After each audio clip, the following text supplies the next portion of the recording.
Okay, so this is season 3, episode 32, but I feel like we should call this season 3, episode 33 because you and I just had a wicked podcast on ramp that was needed, right? Like we needed to talk about a couple of things before we hit record. So I feel like that time that we just had talking about stuff that we didn't record was valuable. Mm-hmm.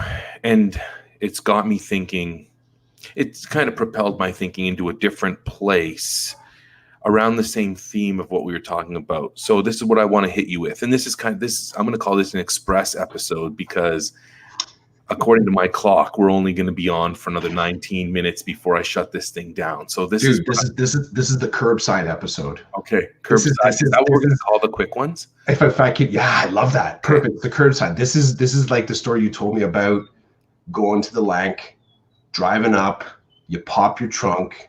They drop the barbecue in the trunk. They close your trunk, and away you go. Okay, so this is Curbside Pickup Decoded podcast. Okay, our first ever. This is awesome. I like this. Goes well with our Shack Out Back kombucha. I was going to tell you, I had this idea today. I wanted to take our hour and split it into 2 or 3 different podcasts on purpose. And we didn't have a chance to talk about my idea, but I like the curbside podcast style. So here we go. What I want to talk to you about today in our short time, I've been seeing a lot of really funny remote learning, distance learning, emergency learning memes. And they're funny. Like I look at them, I read them, and I laugh. Is it right? Can we in education, the educators, the people who are participating, who are leading this remote learning, this distance learning, can we have a sense of humor? Can we laugh at ourselves? Can we laugh at the situation we're in? Or is it gauche to do so? So I have a great example for you. Just let me bring it up on my phone so I can describe it. I think it's hilarious. I'm loving every minute of it.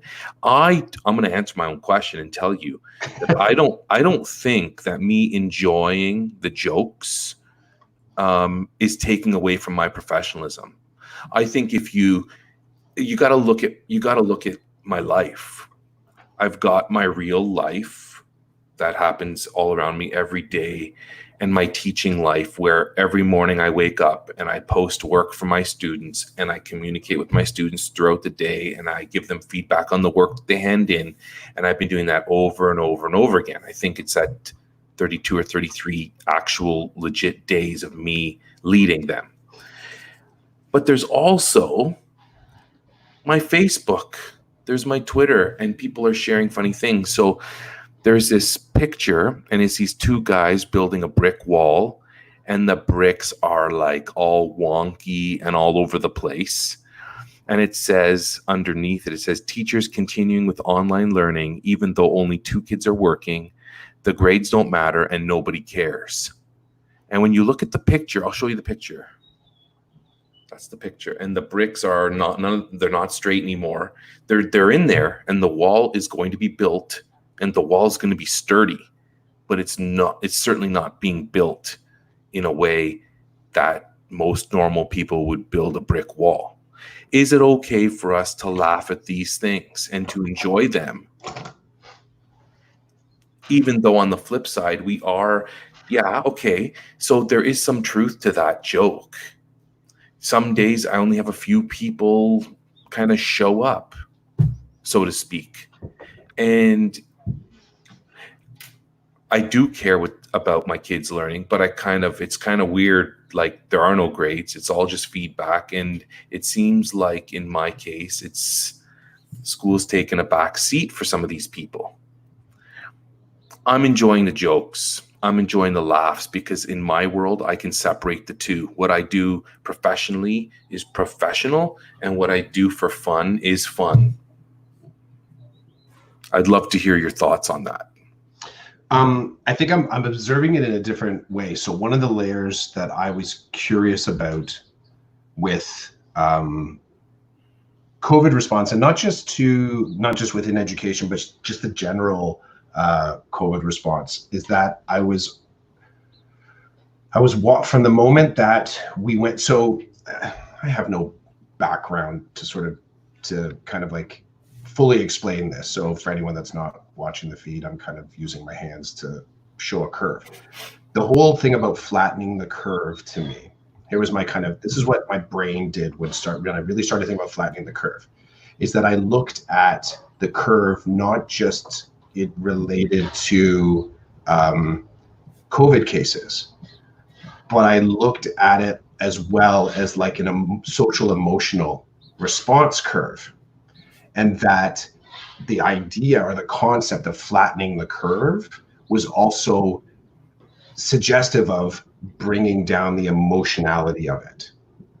So bringing it down into kind of like a manageable space, away from the hype, away from all the heightened reporting and energy and paranoia. So all the heightened emotional stuff. Flattening the curve to me was also, I don't know if it's tools, could be tools, but do we notice that the emotionality around this comes down? And my thinking was, as the emotionality came down a little bit, it would provide easier access or easier stability for people to walk along that curve and access the conversation about what was going on in COVID. So as you watched socials, and I'll take it from, from a teacher's perspective, initially there was a whole lot of heightened responses to, how are we ever going to do this? Could this ever happen? There was a lot of really cataclysmic thinking. And then slowly it started to shift into little individual pop-ups in that chaos of people kind of saying, well, I'm going to try to sort of do this. It was just kind of like simple little, like, here's what I'm thinking I'm going to do. And then it moved into, as other jurisdictions opened up, people started to talk about their classrooms, right? So because no matter where you're sitting in your feed, one of the craziest things is to believe that your feed is actually local, and that what you're reading in your feed is happening around you. If you're doing it, if you're broad enough, you got to look to see where some of these people are tweeting from. So there was another little spike in the emotionality as people started to post their responses to the COVID. Like, it popped up again. And now we're kind of in that other spot where I think in a lot of ways, the emotional curve around COVID is pretty flattened.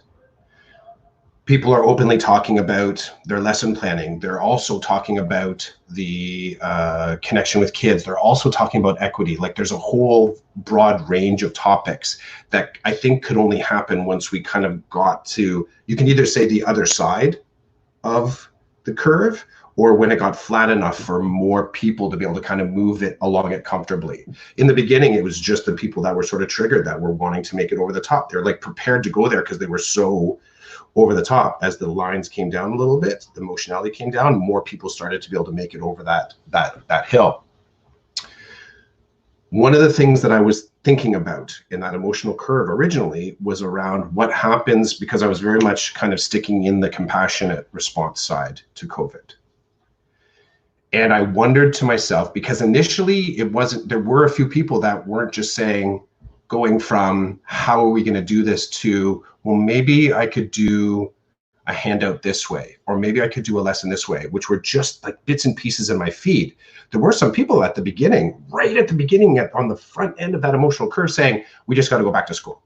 They were just like, boom, this is a joke. This isn't real. This is fake. Like, I want to be, this is like, this is a democracy. I should be able to go back. Like, people that were declaring their basic like independence from the science, and I think the conscientiousness and the compassion. So in the beginning, it started to make me wonder, at what point on that emotional curve will we kind of emerge on the, not dispassionate, but how far will the compassionate response take us? So people sort of saying, we really need to be sort of like caring and concerned and connected, right, to sort of make it through this.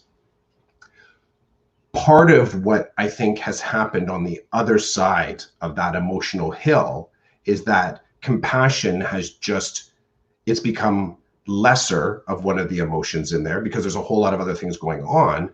And what I've started to see coming out of the compassion a little bit is the humor. And if I look at it on a, if I take it really, really personally, and I take it from the point of view of like when you grieve something, in some spaces you can come out of, or in your grieving process, in my grieving process, I've had moments of humor. I've had moments of like wanting to crack a joke, or a funny memory comes back through there. Maybe it just occurs to me initially, you know, you're kind of just making jokes to yourself. And then the next layer kind of inevitably is that you share with a trusted individual, or it pops up as the two of you share a common experience.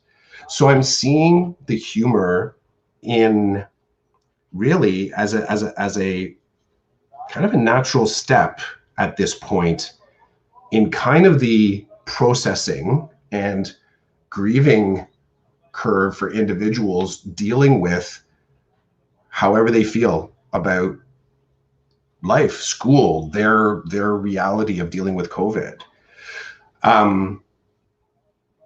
You know, do I laugh at some of them? Yeah, I look at them and I kind of, for one part of the reason that I think I laugh at them, it's partially because if I laugh, I'll have a guffaw. If I think it's like, oh my gosh, I can't believe someone said that. But sometimes what happens is, as I'm sort of saying, I can't believe someone said that out loud, side thing that I'm saying to myself is like, yeah, I was kind of thinking the same thing, but I don't say it out loud. So I feel that connection to what someone has kind of like done, that blurt factor. There are ones that I think to myself, those are intentionally cruel. Like they're targeting, it's too targeted. It's not a general clever observation of where we're at. So some of the cruel ones are just like, yeah, block, erase, delete. One of the things through all of this is, from the beginning, my in-laws have constantly sent me emails of sort of like jokes and funny things that pop up around COVID. And those things kind of run 50-50 as to whether or not I think it's just generally clever and funny, or like kind of targeted and like zing, like it's just getting, they're completely dispassionate, right? It's kind of like went too far. So for me, it's to choose. Have I been cracked up by them? Yeah. Have I, a few of them kind of went, oh, I can't believe someone would post that. Yeah. So, but I think it is okay. I think it actually is. I think if you feel affinity, if you feel connected to it, I think it's good. It's a good reflection on how you're kind of feeling right now about, your status in life, school, COVID connection. I think it's very human. I think it's a humanizing moment. A couple of things you said really resonated with me. One of them was the whole idea that when this whole thing started, this remote learning, distance learning, emergency learning, I don't even know what to call it. I'm going to call it home learning for now. What do you want to call it? Like what I know I'm conflicted, man. I'm conflicted because like I don't like learning. I don't think I like the teacher-led thing, because I led in classroom. I do teacher-led learning. You know, I do err on the emergency side of things, because I feel like this is an emergency. This whole thing is an emergency. Somebody pulled the fire alarm and everybody left the building and have not come back because we can't get back safely. Yeah. So we're living remotely and in an emergency kind of way. Now, hopefully not everybody's still feeling like it's an emergency, because that level of intensity within yourself, emotionally, even physically, is harmful to you. You can't run on adrenaline for an extended period of time. It'll kill you, guaranteed. Like, it will harm you. So, but it is still an emergency. It is still whacked out. But you've said a couple of things that really hit home. One of them is that when this whole thing started, there were lots of people looking around saying, how are we going to do this? How in the world are we going to do this? And now, I don't know, 8 weeks later, we're doing it. Everybody seems to be in a groove. I'm not saying that people are feeling comfortable with it. I'm still wrestling with that comfort level. It's not comfortable, but I've survived 8 weeks. So obviously I'm doing something to be able to create things for my students to engage with and learn from, right? Something good's happening there. So when you're talking about your position on this, that was the first thing that came to mind, is that, hey, we've all survived 8 weeks. We're not saying it's easy, but we're saying that we've obviously figured out a way to make it work. Number one, which makes me think that we can make anything work. We just need to we need to acknowledge how we feel about it, whether it's like freaking us out or not, and then start with the baby steps and just start doing things. And then from that doing and trial and error, we figure out what works, what doesn't work, how long things work for, yada, yada, yada. It's all good. The second thing is, and I wrote this down because I thought you hit the nail on the head, is I wrote down, is humor the sign that we are coming out of this in the right way? And I think I want to say yes, because you're right. When something happens that's awful, everybody's in a state of mourning. Everybody's in a state of like a serious mode. And as time goes on, you learn to live with what occurred. Now, this doesn't apply to everything, but in this situation, when you look at, the Google Meets we're having with kids and, the memes of teachers sitting in a corner all alone, and then somebody saying this is what you feel like at a Google Meet when your kids don't show up for your office hours. Like, there's some truth to those things, and they do make you laugh. And some of them, like you said, are just like, they're cruel, and you block, you delete, you like, that's not funny. Somebody does think it's funny, but I would say the general public don't. And then there's the whole, I can't believe somebody said that. I can't believe somebody said that. And I understand what they're talking about because I feel it every day. Mm-hmm. But the way you were explaining it made me think bad things have happened to many people. And there comes a point where I think a majority of the time you can laugh about it. You can see the humor in it after the seriousness is gone, and after the state of emergency is over, and after the adrenaline stops flowing. I find in my life experience and the people I've talked to that 98% of their experiences they can laugh about. The 2% that they can't laugh about are like life altering, really deep type stuff. And I respect that. Even I can now laugh about some of the things I've talked to you on the podcast. Like, I can now laugh a little bit more about my English teachers, the way they treated me, and the way I've kind of come out on the other end. I can laugh about it a little bit now, more so than before. But there's a process to it, right? There's a process. Anyway, that's what I was thinking about. Can we? And I'm not going to name this person. I don't want to give away their identity, but somebody who I respect said to me, this person posted something on Facebook and somebody responded to them and said, this is horrible. I can't believe that you would share this and you find this funny. And their response to them and to me was, hey, it's Facebook. Nothing on Facebook that I'm doing is legit. Like, I'm not here to have in-depth conversations about philosophical truths and non-truths. I'm here to kick back, to see my buddies, to joke around. So if you don't think that's funny, and to be honest with you, the thing this person shared, it wasn't cruel. I mean, I guess it depends on your perception, but it was not cruel. It was kind of stupid humor, but not cruel. And if you know this person, you know that's not how they roll. So long story short, he said to them, hey, relax, it's Facebook. Mm-hmm. If you were at my work with me in my office, then yeah, talking like this would not be appropriate because it's not the time or the place. But this is Facebook. And I like that my friend sees the line that I see. There's a line. Like I said, because we're teachers, you and I, we live by a code. We live by a set of standards that are with us all the time. You can't take a break from being an Ontario certified teacher. According to the College of Teachers, there's no break. You are always a teacher. Mm-hmm. You're always a certified, qualified professional, and therefore you are expected to operate that way. Fair enough. I can see a joke and I can laugh at a joke. That's different than publicizing it and endorsing it or whatever. So I appreciate you indulging me with that question. Before we go, I want to thank the sponsors that we don't have for this podcast. And this broadcast of this podcast is brought to you by nobody except Chris and I. So I just felt like putting that out there. But just if I could I add to that just for a sec? What I will say is that there is a whole, like, even prior to the on-ramp, there's groups, there's individuals that inspire the conversation on the weekly.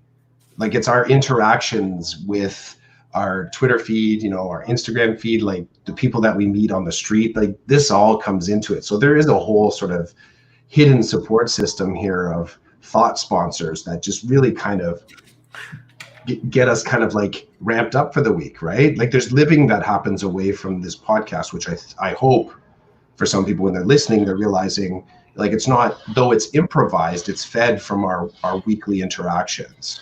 And that's really, it is key. And for me, that's what's such a treasure in being able to kind of land with you at the end of the week as we do, and kind of bash about the ideas a little bit.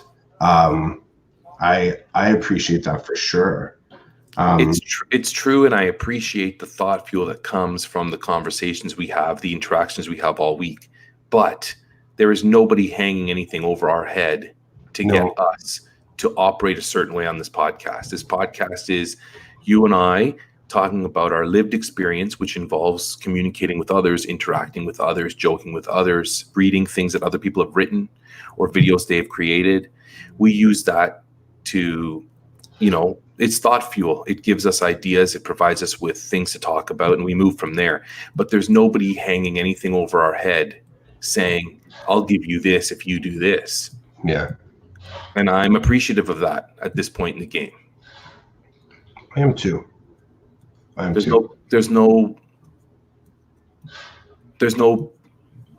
advertisement that I need to keep here and refer to 3 times during this podcast to make this podcast happen. It's not happening. Anyway, thanks for the Curbside Pickup podcast episode. Oh my God. That looks chaotic, Chris. The ball of energy. I want to call it a ball of energy. He just showed us the picture that he drew. And it looks like you have to see it. So he's going to tweet it. Check it out. Cool, man. Thanks for the Curbside Pickup. Curbside Pickup. Close the trunk. Drive away. We're out. See you, Chris. Ciao, man.